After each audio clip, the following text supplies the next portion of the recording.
यहाँ हमारे उम्मीदवार बन के आ गए हैं और आप लोग इनका यदि साथ देंगे तो इनका जीत। पंडोल पूर्वी पंचायत के मुखिया पांच पंडोल पहुंच पाए। अगर हमने टारगेट लिया था कि हम विधायक बनेंगे तो आपके आशीर्वाद से तो 100 किलोमीटर नई सड़क बनाएंगे, 100 किलोमीटर पुरानी सड़कें बनाएंगे, 100 करोड़ पीडब्ल्यूडी से हर एक डिपार्टमेंट से 100 करोड़ का दावा था, हमने लाया। और जो लाने के क्रम में जो आज जो अधूरा है उसे पूरा करने के लिए जनाब अली अशरफ फातमी जी का आना बहुत आवश्यक है। और जब आप इस सोच के साथ चलेंगे तो मधुबनी का विकास होगा, जिले का विकास होगा, तभी बिहार का विकास होगा, और बिहार का विकास होगा तभी देश का विकास होगा। 400 से पार का जो बात है, तब काहेला आए थे बिहार, काहेला माननीय मुख्यमंत्री जी को आप लोग पलटू राम कर रहे हैं, ये भी शोभा नहीं देता है।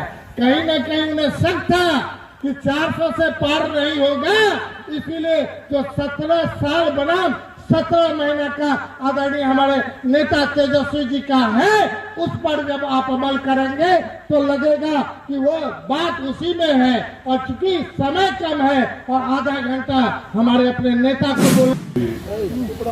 मधुबनी के साथी यहाँ असेंबली क्षेत्र के साथी बैठे हो, मैं स्पष्ट रूप से एक बात कह देना चाहता हूँ। साथियों में यहाँ इलेक्शन लड़ने नहीं आया, आप समझ लीजिए, इलेक्शन लड़ने नहीं आया। स्पष्ट यहाँ हम इलेक्शन जीतने आए हैं। इसका दिन बहुत दिन हो गया मधुबनी में कभी लालटेन नहीं जला,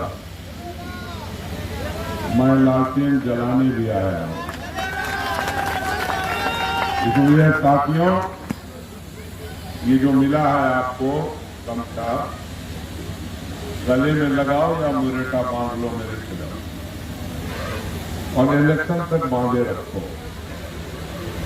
कोई दुनिया की ताकत तुम्हें नहीं हरा सकती है, ये याद रखें।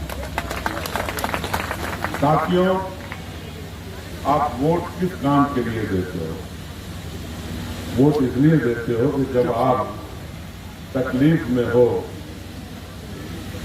तो आपका नेता आपके बुरे वक्त से काम आए।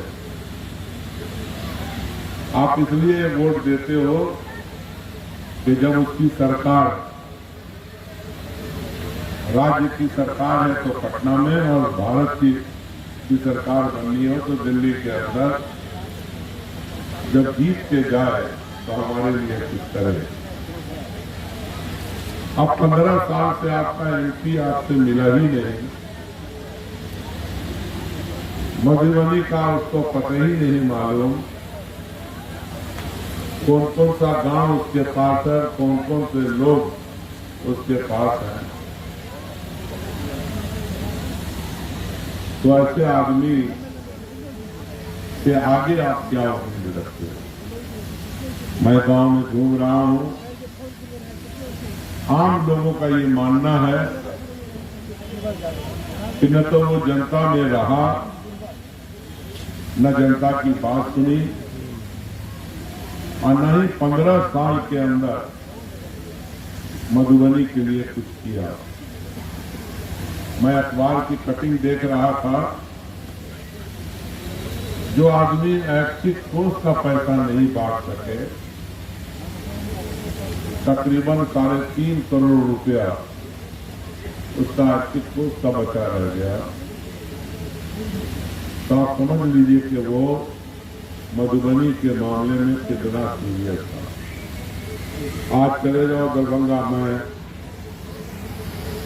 इस दफा तो पार्टी ने मुझे कहा कि आपको मधुबनी लड़ना, लेकिन चले जाओ बराबर में दरभंगा है, ये जो बड़ी रेल लाइन जिसपे आप चढ़ते होंगे, जब मैं पहली मरतबा बना, सुरेंद्र भाई को भी, राम आशीष बाबू को भी, और हमारे विधायक जी को भी मालूम होगा, ये ब्रॉडगेज दरभंगा समस्तीपुर अली अशरफ फातमी का लाया हुआ, और दरभंगा से फिर जयनगर, दरभंगा से नरकटियागंज, ये भी हम ही लोगों की देन है।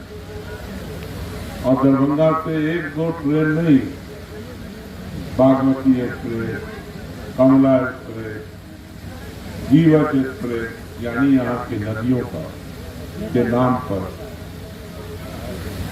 हिंदुस्तान के कोने कोने में ट्रेन जा रही है। अब तो ट्रेन कम की जा रही है। एक वक्त में 30-35 ट्रेन हमने दरभंगा से या इस इलाके से चलाया था।